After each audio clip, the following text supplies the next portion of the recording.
大家好，由于已经很久没有下雨汲取去年教训今年提早在梅雨季节来临前呢，已经将杂草都清除干净了，走道也都补上了杂草抑制席而在进行菜床重新修整前呢，先来分享一下虹吸取水的实际操作方法。这方式对于在热天或是干旱时呢，在浇水效率上会有很大的帮助最近天气虽然忽冷忽热但也有逐渐转热的趋势了。一旁的芋头呢，也都特别将土壤堆到一旁让芋头外围的土壤高于芋头算是事后往血质的修正方法了。这在舀出浇水时呢，可以容纳比较多的水避免水源流失外呢，还可以减少浇水的频率至于这蓄水池的深度呢，得挖到比取水处中央蓄水池还低这样就可以增加蓄水量之外呢，水面也会自动与中央蓄水池维持动态平衡。今天就顺便将这蓄水池的杂草做一次清理由于当初是设想可以摆进一个水桶来避免土壤崩落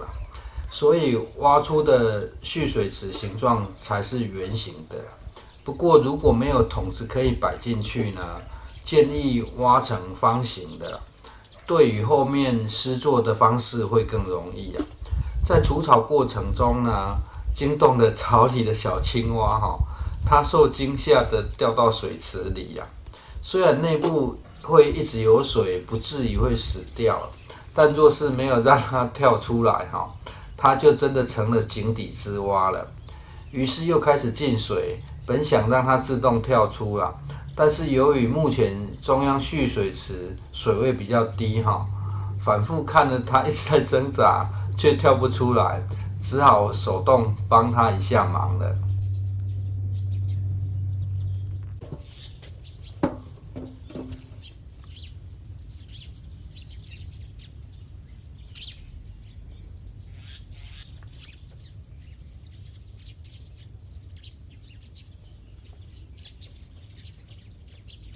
清除杂草过程又崩落了一些土壤再次将水池内部做个清理也顺道再竞拍一下芋头修正为半血质的好处提高蓄水量之后呢，这一个星期浇一次水就很够用了毕竟芋头本身就是很耐湿又耐旱的作物由于找不到比较深的水桶可以使用，铺上杂草抑制席也是一种办法这样还可以避免长草的效果这也是为何会建议将水池挖成方形会比较好施作的原因很多时候呢，不同的尝试不管结果为何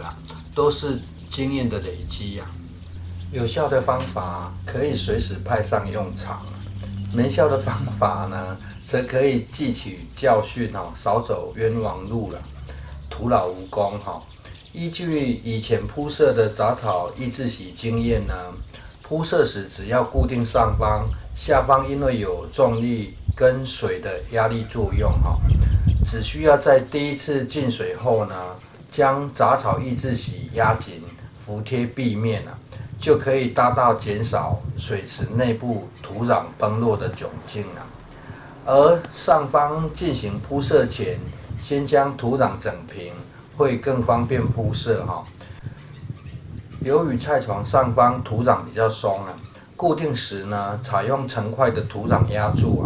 这样除了简单，也可以减缓长草的速率至于杂草抑制席剪了2片，接缝处就直接重叠覆盖就可以了。反正水池下方呢，有水比较重要就不太在意美观了。如果很在意美观的观众朋友，也是可以先拿一张纸先对折再对折，从折线位置剪一刀再从另一折线再剪一刀就可以变成4片垂下了。不过这个有个重要前提就是杂草抑制席要够宽啊，这样上方要再修剪成圆形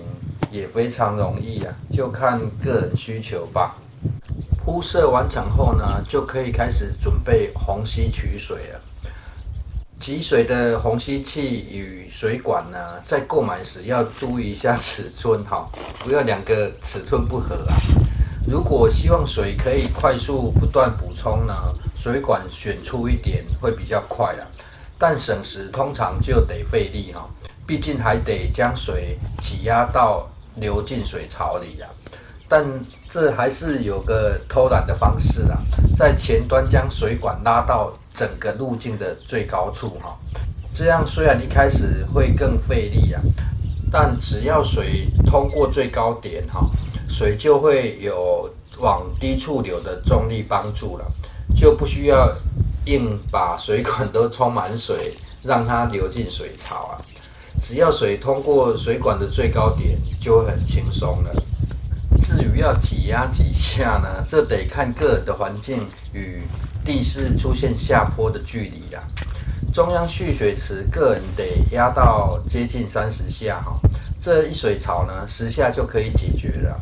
自己要计算一下才方便把集水器拿掉了。这很不耐日晒哈，用完要收起来了。水管则只要摆着哈，只要有水呢，就会一直维持动态平衡啦。另外，为了减轻水爬坡的压力，可以把原本拉高的水管放低哈，这样也会比较方便行走啊。谢谢收看。